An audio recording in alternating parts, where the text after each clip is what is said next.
গতকালকে লক্ষ্য করেছি আনসার বাহিনীর নাম করে কিছু সন্ত্রাসী সদস্য, আমরা বিশ্বাস করি ওখানে যারা ছিল তারা আনসার বাহিনীর সদস্য নয়, তারা হচ্ছে আনসার লীগের সদস্য, যারা তাদের সময়ে জনগণকে সেবা না দিয়ে ওই লীগকে সেবা দিয়ে এসেছে, যারা যোগ্যতার ভিত্তিতে সে স্থানটিতে না এসে লীগের তোষামত করে পা চেটে ওইখানে এসেছিল। আমাদের জায়গা থেকে আমরা স্পষ্ট করে বলতে চাই, গতকালকে আমাদের ভাইদের উপরে যারা হামলা করেছে, আমাদের ভাইদেরকে যারা আঘাত করেছে,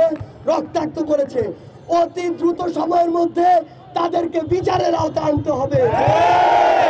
যে সকল আনসার লীগের সদস্যরা গতকালকে চক্রান্তের সাথে জড়িত ছিল এবং গতকালকের এই যে প্রোগ্রামটি ছিল এটিকে একটি চক্রান্তে নিয়ে যাওয়ার জন্য যারা ওইখানে সক্রিয় অংশগ্রহণ করেছে তাদেরকে এই সকল প্রকার আনসারের সুযোগ সুবিধা থেকে অব্যাহত,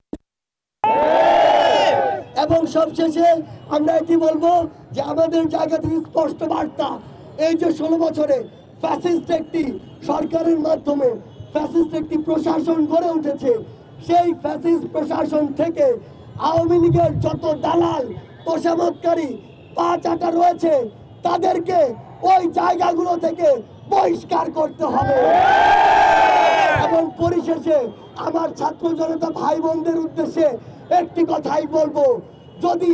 যে কোনো সংকট তৈরি হয় ওই ষড়যন্ত্রকারী ওই শকুনেরা যদি কোনো ষড়যন্ত্রের নীল নকশা করে কিংবা